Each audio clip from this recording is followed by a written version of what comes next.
जोहार जोहार फुलोदी। जोहार पर तू दा। और हाल चाल बताओ, सब वैसे वैसे बस बढ़िया बढ़िया है, सब कुछ बढ़िया से चलत है और हमारे के किसान भाई मन भी अच्छा से खेती बाड़ी करत है। रौरे बताओ, रौर का हाल चाल कैसन है? हाल चाल तो बहुत बढ़िया है पर तू दा, और किसान मने भी सब बढ़िया है। हाँ। बस यही है कि किसान मने आज मने कई के भेजले है हाँ। कि बेस बेस जानकारी रौरे मन बताब गई। अरे तो हमरे तो बेस बेस जानकारी देबे करीला हर हाँ समय। एकदम जरूर देवीला, लेकिन आज तो और बढ़िया से देवब। हाँ, तो चलो किसान भाई मने रौरी मन कर हमरे कर ई कार्यक्रम में बहुत बहुत स्वागत करत थी और देखा थी हमरे कर कृषि समाचार में जे कि जानीला कि खेती बाड़ी से जुड़ल तमाम तरह के खबर के रौरी मन के दिखवाइला जी। और साथ ही हमरे लगीला मंडी भाव की ओर, जहाँ की खेती बाड़ी जब हमरे कर किसान मने करे ना, तो उकर फायदा तो होवे के चाहिए। बिल्कुल तो बाजार लगे ना तबे फायदा होवे ना। बिल्कुल। और साथ ही एखन मौसम कर कैसन उतार चढ़ाव चलत है, सेकर बारे में भी पूरा जानकारी जी दे। बिल्कुल। तो चलो देखिए थी कृषि समाचार।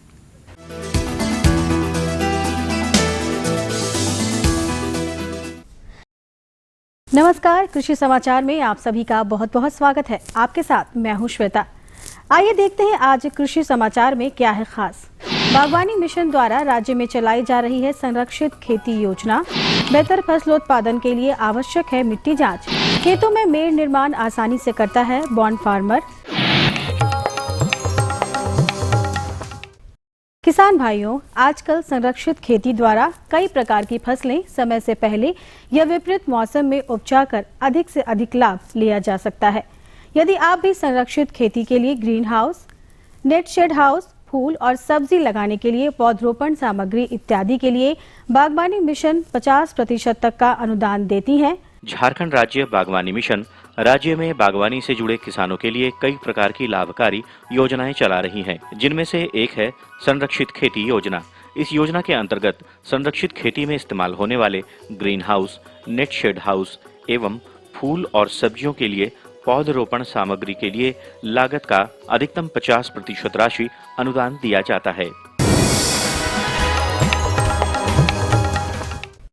अच्छे फसलोत्पादन के लिए समय समय पर खेत की मिट्टी की जांच कराना बहुत जरूरी होता है, क्योंकि सही उत्पादन लेने के लिए संतुलित मात्रा में खाद एवं उर्वरक तभी प्रयोग कर सकते हैं जब मिट्टी की उर्वरता का सही ज्ञान होगा। जांच से ही मिट्टी में पोषक तत्वों का सही प्रतिशत मान का पता चलता है। साथ ही मिट्टी की अम्लीयता और क्षारीयता का भी पता चलता है, जिससे हम उचित खाद, उर्वरक, मृदा सुधारक के साथ उचित फसल का चुनाव भी कर सकते हैं और अच्छी मात्रा में गुणवत्ता युक्त फसल प्राप्त कर सकते हैं। मिट्टी जांच बिरसा कृषि विश्वविद्यालय में निःशुल्क किया जाता है। सब्जी की खेती करने वाले किसान आने वाले सितंबर से अक्टूबर माह तक फ्रेंच बीन की लत्तीदार किस्में लगा सकते हैं। लत्तीदार फ्रेंच बीन की अच्छी उपज पाने के लिए केतकी वंडर, बिरसा प्रिया और स्वर्ण लता नामक प्रभेद लगाना बेहतर होगा। फ्रेंच बीन की फसल से अच्छी उपज पाने के लिए इस समय किसान फ्रेंच बीन की लत्तेदार किस्में केतकी वंडर, बिरसा प्रिया और स्वर्ण लता नामक प्रभेद लगा सकते हैं। सितंबर से लेकर अक्टूबर माह में इसकी बुआई की जा सकती है। 25 से 30 किलोग्राम बीज प्रति हेक्टेयर की दर से बुआई कर एवं उचित कृषि कार्यों को करके लगभग 125 से 130 क्विंटल उपज प्राप्त की जा सकती है। इस समय दलहनी फसलों में फली छेदक कीट के लगने की संभावना रहती है। जिन किसान भाइयों ने इस समय दलहनी फसलें अपने खेतों में लगाए हुए हैं, यदि आपके फसल में फली छेदक कीट का प्रकोप दिखाई दे रहा है तो उसके निवारण के लिए क्या करें, आइए जानते हैं कृषि विशेषज्ञ से। जब भी खेती कर रहे हैं अरहर का, तो एक चीज़ का ध्यान रखें कि उसमें अगर कोई कीड़ा आ रहा है, खासकर इसमें सबसे ज़्यादा फली छेदक आता है, तो जब भी फली छेदक आए तो इसके लिए एक ही दवा है जो सबसे बढ़िया कारगर है, वो है इंडोक्साकार्ब। और इसका आधा मिलीलीटर प्रति लीटर पानी में मिलाकर छिड़काव करें फूल आने के समय में, तो उनका अरहर का अच्छा उपज होगा और इससे निजात पा सकेंगे।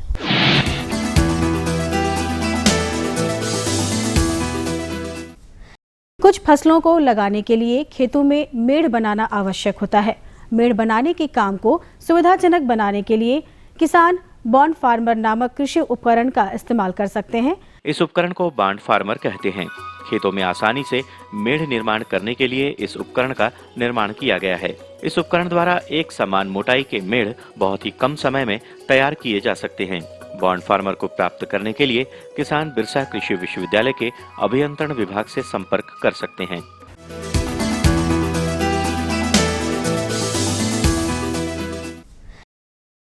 कृषि समाचार में अब बारी है सफल किसान से मिलने की। तो आइए मिलते हैं एक सफल किसान से और जानते हैं कि सफलता की मंजिल इन्होंने कैसे पाई। यह शख्स सरकार द्वारा चलाई जा रही कृषि की तमाम योजनाओं का लाभ लेने से नहीं चूकते, चाहे नई कृषि पद्धतियों को सीखने का अवसर हो या बीज और अन्य खादों का वितरण। ये इन सब से लाभ लेकर अपनी खेती बाड़ी को और सुदृढ़ करते जाते हैं। ज़्यादातर मैं श्री विधि से खेती करता हूँ और इसके अलावा सब्जी का खेती करता हूँ। सब्जी के जैसे अभी लगा हुआ खीरा लगा हुआ है, बरबट्टी लगा हुआ है, टमाटर लगा हुआ है, बैगन लगा हुआ है, मिर्च लगा हुआ है, मूली लगा हुआ है। और मैंने सब्जी का खेती में 12 महीना मैंने करते रहता हूँ। मेरा अभी 3 लड़के हैं और तीनों मतलब अभी बीए, 2 बीए फाइनल कर रहे हैं और एक बीए में एडमिशन हुआ अभी। तो उन लोगों को पढ़ाई लिखाई सब इसी से, जितना परिवार का कुल खर्चा है इसी से मैं चलाता हूँ। और अब एक नजर राज्य के कुछ प्रमुख शहरों के मौसम के मिजाज पर। आज राज्य के कुछ प्रमुख शहरों के तापमान इस प्रकार दर्ज किए गए। रांची अधिकतम 25 डिग्री सेल्सियस और न्यूनतम 19 डिग्री सेल्सियस। देवघर अधिकतम 28 डिग्री सेल्सियस और न्यूनतम 22 डिग्री सेल्सियस। दुमका अधिकतम 31 डिग्री सेल्सियस और न्यूनतम 25 डिग्री सेल्सियस। गोड्डा अधिकतम 31 डिग्री सेल्सियस और न्यूनतम 25 डिग्री सेल्सियस। चाईबासा अधिकतम 30 डिग्री सेल्सियस और न्यूनतम 22 डिग्री सेल्सियस। और हजारीबाग का तापमान अधिकतम 29 डिग्री सेल्सियस और न्यूनतम 21 डिग्री सेल्सियस रहा।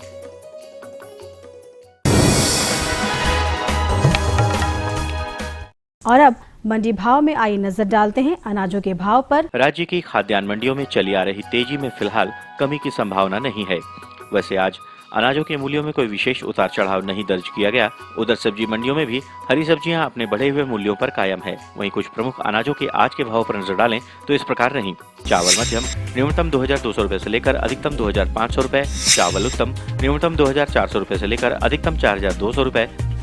गेहूं न्यूनतम 1500 रुपए से लेकर अधिकतम 1900 रुपए। दाल अरहर न्यूनतम 5700 रुपए से लेकर अधिकतम 7300 रुपए।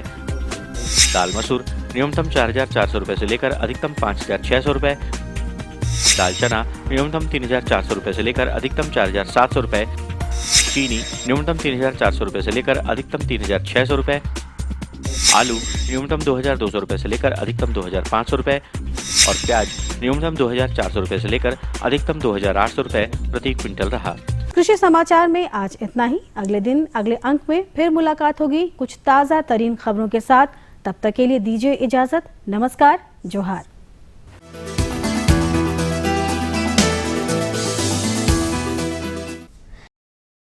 ये लो और बताओ। बस। अरे ये क्या भैया जी, बस इतनी सी रासायनिक खाद? किसानी छोड़ रहे हो क्या? किसानी नहीं, नादानी छोड़ रहे हैं। मिट्टी की जांच कराई है। अब तो लालाजी जितनी जरूरत है उतने ही उर्वरक खेत में डालेंगे। हाँ, किसान भाई आज ही अपने जिले की नजदीकी भूमि परीक्षण प्रयोगशाला में मिट्टी की जांच जरूर करवाएं और मिट्टी में पोषक तत्व, नमी व पौधे के विकास को देखते हुए केवल जरूरत के अनुसार ही पोषक तत्व डालें। और हाँ, मिट्टी में गंधक, जस्ता, बोरोन जैसे सूक्ष्म पोषक तत्वों का पता लगाना भी न भूलें। उर्वरक और जैविक खाद के सही उपयोग से भूमि का उपजाऊपन बनाए रखें, उत्पादकता बढ़ाएं, खर्चा घटाएं और बहुमूल्य विदेशी मुद्रा बचाने में भी सहयोग दें। और हाँ, धीमी गति से नाइट्रोजन उपलब्ध कराने वाले उर्वरकों जैसे नीम लेपित यूरिया को प्राथमिकता दें और यूरिया का पत्तों पर छिड़काव करें। अरे वाह, तू तो सचमुच समझदार हो गया रे। अधिक जानकारी के लिए संपर्क करें जिला कृषि अधिकारी या किसान कॉल सेंटर। तो विराम कर बाद एक बार बहुत से रौरे मनकर स्वागत है। तो परतुदा राउर भी स्वागत है। और जानकारी जखन हम कहली कि का जानकारी लेके आई। जानकारी तो ऐसा है फूलो दी कि एखन जैसे रौरे देखती हमरे किसान भाई मन बहुत तरस्त है। कहीं कहीं छिटपुट बारिश होते, कहीं के बारिश बहुत कम है ना। तो ऐसा में अगर किसान भाई मन की खेती कर कोई वैकल्पिक अगर खेती कर सके, जेके उके मुनाफा हो सके, उके साल भर कर भरपाई हो सके, खेती करके वो अपन आजीवन पाल पोस सके अपन बच्चा के। जी बिल्कुल, वैसे- जैसे कहे कर मतलब है कि जहाँ मान ले एखन खेती बाड़ी जैसे एखन धाने रोपात है, हाँ हाँ तो अगर कम पानी हो जाए या किसी कारणवश अगर वो खेती नहीं हुआ थे तो अगला खेती कर भी हमारे कर किसान मने मन तैयारी करके रखा बिल्कुल, है, बिल्कुल तभी सही। नु खेती के कर सके ना। बिल्कुल सही। कहे कर मतलब है कि वैकल्पिक खेती। खेती। जी बिल्कुल। तो चलो हमरे जाना थी वैकल्पिक खेती ई बदलते मौसम में कैसे करे के चाहिए, एक बारे में हमरे कर विशेषज्ञ जानकारी देवत है। विशेषज्ञ हैं डॉक्टर सुधीर कुमार झा। किसान भाइयों नमस्कार, कृषि दर्शन के इस कार्यक्रम में आपका स्वागत है। किसान भाइयों, आज हमने आपके लिए विषय रखा है वर्तमान समय में चूँकि वर्षा कम हो रही है, ऐसे समय में आप किसान भाई क्या करेंगे, इस विषय पर जानकारी देने के लिए आज हमारे साथ हैं डॉक्टर सुधीर कुमार झा। आइए इनका स्वागत करते हैं। डॉक्टर साहब, आपका हमारे इस कार्यक्रम में स्वागत है। नमस्कार किसान भाइयों। डॉक्टर साहब, जैसा कि हम देख रहे हैं कि वर्षा नहीं के बराबर हो रही है, तो ऐसे में हमारे किसान भाई जो हतोत्साहित हो गए हैं, उन्हें आप क्या सजेशन देंगे या क्या सुझाव देंगे कि वो हतोत्साहित ना हो और क्या वो खेती करें जिनसे उनको लाभ हो सके? बहुत अच्छा प्रश्न किया आपने। अभी का जो मौसम है इसमें इस बार बारिश जो है थोड़ी कम हो रही है और मानसून का आगमन भी थोड़ा सा लेट हुआ है। तो यहाँ पर जो ज़मीन है झारखंड में वो 3 तरह की है। जैसा किसान भाई, एक तो टाढ़ ज़मीन है, दूसरी मध्यम ज़मीन है और नीचे निचली ज़मीन है। निचली ज़मीन जिसको हम लोग दोन कहते हैं, दोन 1 तो उसके बाद दोन 3 आता है, उसके बाद टाढ़ 3 आता है, तो फिर टाढ़ 2 टाढ़ 1 कहते हैं। टाढ़ 1 जो है सबसे ऊपरी ज़मीन है। तो जो ऊपरी भूमि है टाढ़ 1 और टाढ़ 2, उसमें किसान भाइयों ने मकई, अरहर, उड़द, सोयाबीन, मूंगफली इत्यादि लगा चुके होंगे। अभी का जो मौसम है इसमें इस ऊपरी भूमि में किसान भाइयों ने फसल लगा लिया है और इसका रखरखाव का ज़रूरत है। तो किसान भाई जो ऊपरी ज़मीन में फसल लगा चुके हैं उसके रखरखाव हेतु सर्वप्रथम कि खेत को साफ़ रखें, मतलब खेत में खरपतवार नियंत्रण जरूर करें और हल्की निकाई गुड़ाई कर दें। जो फसल 1 महीना पुराना हो चुका है उसकी निकाई गुड़ाई कर दें ताकि आपके खेत में नमी बने रहे। उससे निकाई गुड़ाई करने से एक मल्च बन जाता है और ज़मीन की नमी नहीं उड़ती है, तो आपकी खेत में नमी बनी रहे। और आप उसमें अगर अति की कमी हो रही है तो जब नमी आए तो यूरिया का उपरिवेशन करें या 2% यूरिया का घोल बनाकर स्प्रे भी कर सकते हैं। अब इस मौसम में सबसे अधिक नुकसान जो हो रहा है वो धान की रुपाई नहीं हो पा रही है। तो किसान भाइयों को है जो धान किसान भाइयों का झारखंड के लिए मुख्य फसल है और वो आहार है, इसीलिए किसान भाई धान की खेती छोड़ नहीं सकते हैं।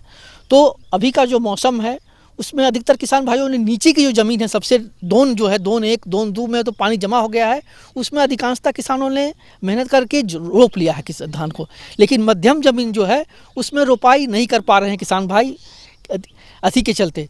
अभी का जो मौसम का जो फोरकास्ट है उसके अनुसार अगर आने वाले समय में 1 हफ्ते 10 दिन में बारिश होती है तो किसान भाई धान की रोपाई कर सकते हैं। ऐसे हम लोग सलाह देते हैं कि धान की रोपाई 15 अगस्त तक कर सकते हैं आप। लेकिन अभी जो आप धान की रोपाई करेंगे उसमें अधिकतर किसानों का बिचड़ा जो है वो 45-50 दिन पुराना हो चुका है। तो बिचड़ा जब पुराना हो गया है तो आप उसको बिचड़ा जो लगाएंगे उसको एक जगह पर 3 से 4 बिचड़ा या 4 से 5 बिचड़ा एक जगह पर लगाएं। ऐसे हम लोग किसान भाइयों को कहते हैं किसान भाई एक ही बिचड़ा लगाएं एक जगह पर। परंतु अब जब बिचड़ा पुराना हो गया है तो बिचड़ा उम्र 4 से 5 बिचड़ा एक ही जगह पर लगाएं और बिचड़ा से बिचड़ा की दूरी जो है वो भी कम कर दें। 15 × 10 सेंटीमीटर पर आप बिचड़ा का रोपण करें। यूरिया खाद की मात्रा कम कर दें 30%। और इस तरह से अगर आप रोपेंगे तो आपको उपज तो थोड़ी ज़रूर कम मिलेगी, लेकिन आपको कुछ ना कुछ धान की फसल ज़रूर मिलेगी ताकि किसान का जो अपने घर का आहार है वो चल सकेगा। एक और चीज़ रखना है कि अभी जो अवधि है इसमें अब लंबी अवधि की जो धान की फसलें हैं उसे न लगाकर मध्यम अवधि की कम अवधि की जो धान की किस्में हैं उसे किसान भाई अपने खेतों में रोपाई करें तो किसान भाई को धान की फसल मिल जाएगी। और धान की फसल के साथ एक अति है भी है कि धान की फसल के साथ जो पुआल आता है वो चारा के लिए मिलता है। अतः धान अगर कम भी होता है तो चारा भी किसान के लिए उतना ही उपयोगी है, क्योंकि बरसात के मौसम के बाद यहाँ चारा की गर्मी के दिनों में बहुत दिक्कत हो जाती है। वो पुआल ही चारा होता है, इसीलिए अगर धान की खेती नहीं होगी तो किसानों के लिए भी चारा की दिक्कत होगी। इसीलिए किसान भाई धान की रोपाई ज़रूर कर लें। अब है कि जिन खेतों में हम धान की रोपाई नहीं कर सकते हैं उसमें हम कौन सी वैकल्पिक फसल ले सकते हैं। मतलब किसान भाई को अगर पैसा कमाना है तो मध्यम ज़मीन या टाढ़ ज़मीन जहाँ भी थोड़ी बहुत सिंचाई की व्यवस्था है तो वहाँ पर किसान भाई अर्ली सीजन माने जल्दी लगा करके सब्जी की खेती कर सकते हैं। सब्जी की खेती जैसे गोभी है, गोभी का बिचड़ा अभी शुरू करके अर्ली सीजन गोभी लगा सकते हैं। अर्ली सीजन मटर की खेती, झारखंड के किसान मटर की खेती कर सकते हैं, बैगन की खेती कर सकते हैं। लेकिन अगर मध्यम ज़मीन में भी किसान भाई सब्जी की खेती इस मौसम में कर सकते हैं, लेकिन उसके लिए है जो मेढ़ बनाकर करें, वो ऊपर में करें और नीचे नाली बना दें तो नाली से पानी निकल जाए और मेढ़ पर आप सब्जी की खेती करेंगे तो बहुत कम पानी में, अभी के जो बरसात के मौसम है उससे में भी आप गोभी की फसल, मटर की फसल, टमाटर बैगन की फसल आप आराम से ले सकते हैं। इसके अलावा टाड़ की ज़मीन जो खाली रह गई है उसमें इस मौसम में आप कुल्थी की बुआई कर सकते हैं, सरगुजा की बुआई कर सकते हैं, जिसमें कि आप किसान भाइयों को कोई मेहनत नहीं करना पड़ता है और आराम से किसान भाइयों को कुछ ना कुछ फसल मिल जाएगी। इसके अलावा अगर किसान भाई टाड़ ज़मीन में या मध्यम ज़मीन में भी शकरकंद की खेती, अभी तक शकरकंद की खेती अभी 15 दिन और शकरकंद की रोपाई कर सकते हैं। अगर शकरकंद की रोपाई करेंगे तो उससे अच्छी आमदनी मिलेगी और शकरकंद की फसल अम्लीय भूमि में भी काफ़ी अच्छी हो जाती है। तो किसान भाइयों से अनुरोध है कि जहाँ जो ज़मीन आपकी खाली रह गई मध्यम ज़मीन में, टाड़ ज़मीन में, उसमें अगर आप शकरकंद की खेती कर सकते हैं तो शकरकंद की खेती कर उसमें थोड़ा सा उर्वरक प्रबंधन करें। मतलब उसमें किसान भाई कोई खाद नहीं देते हैं तो उसमें आपको 50 kg नाइट्रोजन, 60 kg स्फूर और 60 kg पोटाश डालना पड़ेगा, क्योंकि अम्लीय भूमि में उसकी जो भूमि की उर्वरा शक्ति बहुत कम है।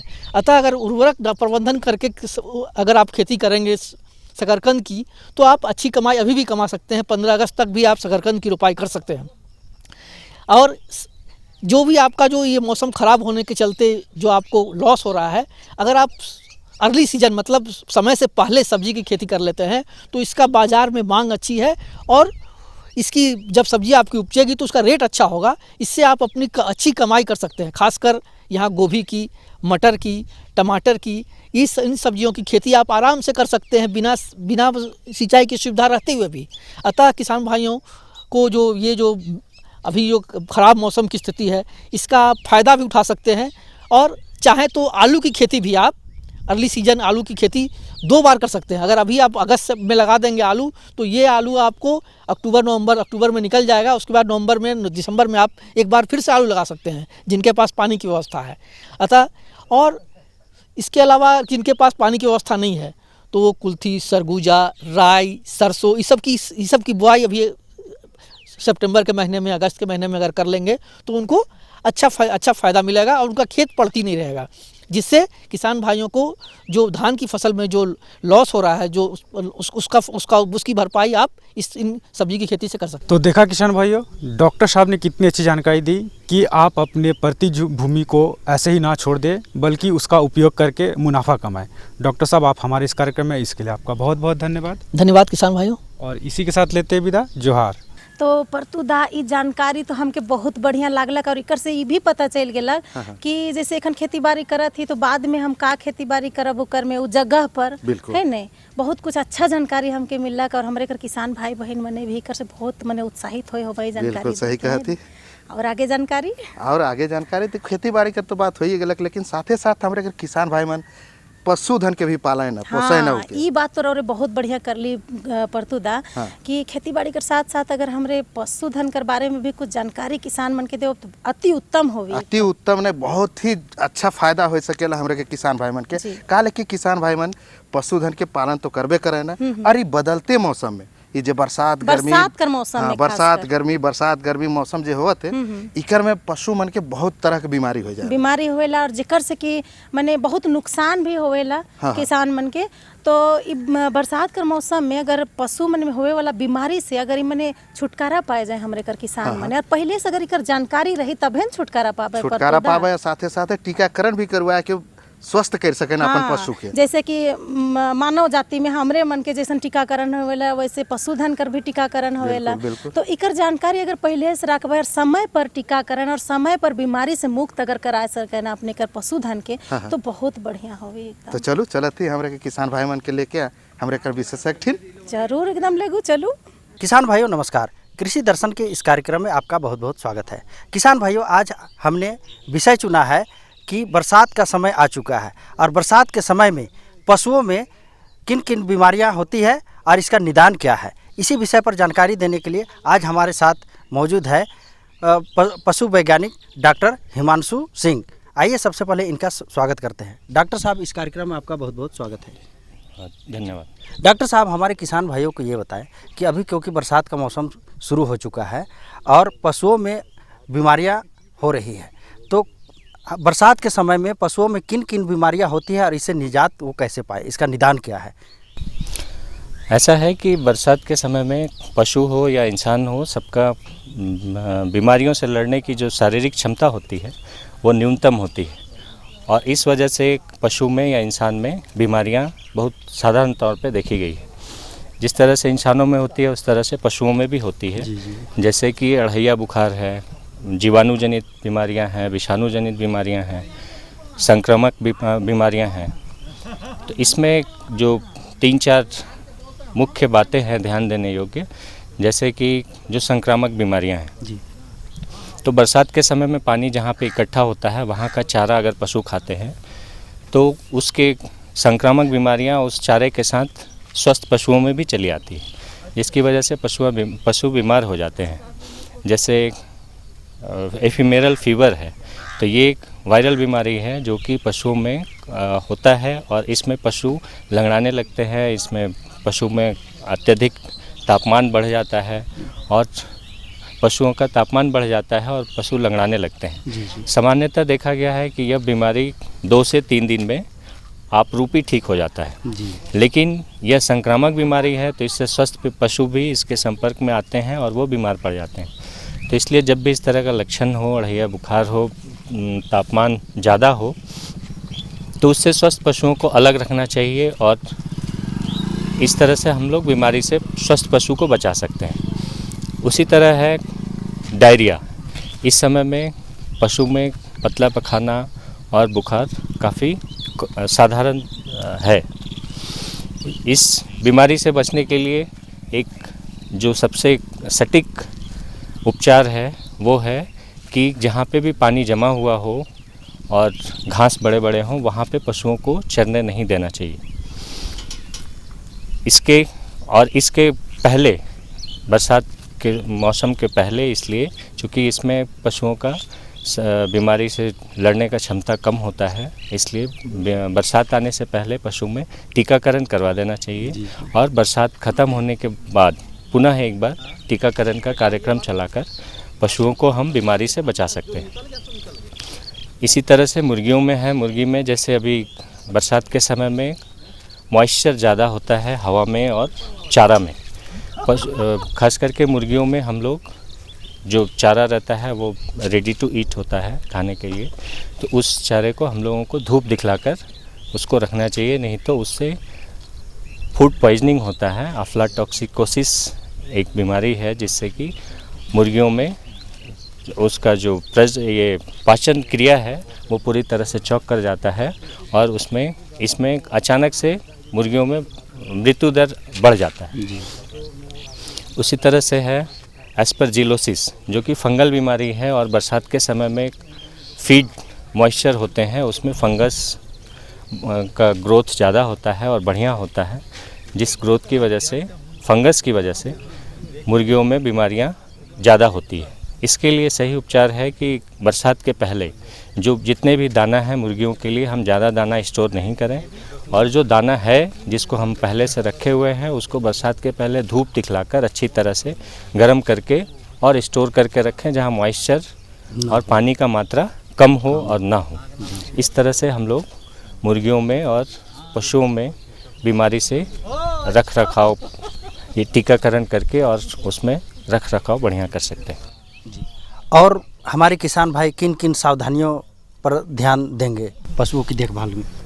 पशुओं की देखभाल के लिए अभी बरसात के मौसम में पानी में कम से कम भीगें। पशु को जो हम दाना देते हैं, हरा चारा के साथ हम लोग दाना देते हैं, दाना को जब भी धूप निकले तो उसमें अच्छी तरह से सुखाकर धूप दिखलाकर ही उसको कॉन्सेंट्रेट राशन जो है उसको हम लोग को गाय, बकरियों और किसी भी पशु में देना चाहिए। जी, आपने कहा कि जहाँ बड़े बड़े घास होते हैं, जहाँ पानी का ज़्यादा जमाव होता है, तो उस जगह पर पशुओं को नहीं खिलाना चाहिए, वहाँ का घास को चरने नहीं देना चाहिए। तो अभी क्योंकि बरसात का समय है तो वो कैसे जगह पर ले जाए और चारागाह का काम करे? बरसात के समय में सबसे उचित होता है कि हम अगर पशु को हो सके, संभव हो सके तो हम हरे चारे को काट करके ही उसको खिलाएं। जी। क्योंकि बरसात में पशु चरते चरते जहाँ पे पानी का जमाव रहता है वहाँ पे हरा चारा ज़्यादा बढ़िया उसका ग्रोथ होता है और वहाँ पे पशु खुद खींचे चले जाते हैं, जिसकी वजह से जीवाणु जनित और विषाणु जनित बीमारी होने की संभावना अधिक होती है। इसलिए हम कोशिश करें कि हरे चारा को काटकर और उसको पशुओं को हरे चारा को काटकर ही खिलाएं। और पशुओं की देखभाल के लिए और हमारे किसान भाई को क्या सलाह देना चाहेंगे आप? पशुओं को देखरेख के लिए है कि हम बीमारी होने का इंतज़ार नहीं करें, बीमारी होने से पहले हम टीकाकरण कर लें। टीकाकरण बहुत सारे एक टीका में बहुत सारे टीका को मिलाकर एक टीका बनाया गया है, जैसे खुरहा चपका, हेमोरेजिक सेप्टिसीमिया, ब्लैक क्वार्टर, ये सारी बीमारियों का टीकाकरण एक ही होता है। तो एक टीकाकरण से हम 4-5 बीमारियों से अपने पशु को बचा सकते हैं और बरसात के पहले और बरसात के बाद हम लोग पशुओं में टीकाकरण करके बीमारी और मृत्यु दर में कमी ला सकते हैं। जी, आपने अभी कहा कि खुरहा चपका के बारे में, तो हमारे किसान भाई कैसे जाने कि हमारे पशु को खुरहा चपका हो गया है? खुरहा चपका का पहला जो लक्षण है पशुओं में आता है, उससे लार आने लगता है पशु में। पशु खाने में असमर्थ हो जाता है क्योंकि उसके जीभ पे, मुंह पे फफोले हो जाते हैं और वो फफोले की वजह से पशु खाने में असमर्थ होता है और उससे एक लार की धार उसके मुंह से नीचे की ओर टपकती रहती है और यह संक्रामक बीमारी है, एक पशु से दूसरे पशु में होती है। इस बीमारी की वजह से पशु में दूध उत्पादन की मात्रा कम हो जाती है और पशु में मृत्यु दर भी देखी गई। तो देखा किसान भाइयों, हमारे डॉक्टर साहब ने बरसात में पशुओं में होने वाली बीमारी और इससे निजात कैसे पा सकते हैं, इसका निदान आप कैसे कर सकते हैं, इसके बारे में बहुत अच्छी जानकारी दी। डॉक्टर साहब, हमारे किसान भाइयों को आपने इतनी अच्छी जानकारी दी, इसके लिए बहुत बहुत धन्यवाद। जी धन्यवाद। तो परतुदा हमरे करी जे विशेषज्ञ रहे हैं डॉक्टर हिमांशु सिंह, इतना बढ़िया पशुधन के बारे में जानकारी दिले, हमके तो बहुत बढ़िया लागलक। परतुदा रावरे के तो बहुत बढ़िया लागलक, हमरे के किसान भाई मन के भी बहुत अच्छा लागो, एकदम अच्छा लागो। अच्छा से अच्छा ट्रीटमेंट जे टीकाकरण कर बाद जे कर ली हमरे उस चीज के अपनावे और अपन पशुधन के अच्छा से अच्छा ढंग से रखे कोशिश और ई जे देखले पशुधन के बारे में कर से बहुत लाभान्वित भी होबे। बिल्कुल बिल्कुल। तो परतुदा अब तो समय अब इजाजत नहीं देवत है कि और भी आगे हमरे बता सकीला हमरे कर किसान मन के। बिल्कुल सही कहा थी, काल के हमरे के समय इजाजत नहीं देवेला। जी, घड़ी कर टिक टिक शुरू हो गेला कि अब रौरे मने जाऊ कह के घड़ी कहत है। तो किसान भाई बहन मने हमरे फिर अगला का जब कड़ी होवी जेकर में कि रौरे मन के हम बहुत और अच्छा जानकारी देवब। तो लेकिन इकर से पहले परतुदा कहे चाहेला कि किसान भाई मन रावण मन जगह अगर कोई सुझाव हुई हमरे करी कार्यक्रम के बारे में या खेती बाड़ी से जुड़ल कोई समस्या हुई या फिर रावण पन कोई जानकारी हुई, ओके जरूर से जरूर खत द्वारा हमरे के लिख भेजो। और खत लिखेले पता कर भी आवश्यकता पड़ी तो किसान भाई बहन मने फटाफट कागज कलम के उठाओ और हमरे कर पता के नोट कर ले। हमरे कर पता है के कार्यक्रम कृषि दर्शन, कृषि प्रकोष्ठ द्वारा केंद्र निदेशक, दूरदर्शन केंद्र, रातू रोड, रांची। पिन संख्या है 834001। तो यह तर रावरेमन हमरे का कार्यक्रम के देखते रहो। हमरे अगले अंक में और भी ढेर सारा जानकारी लेके आओ। तब तक के लिए हमरे का पूरे टीम के यहीं पर देव इजाजत। जोहार।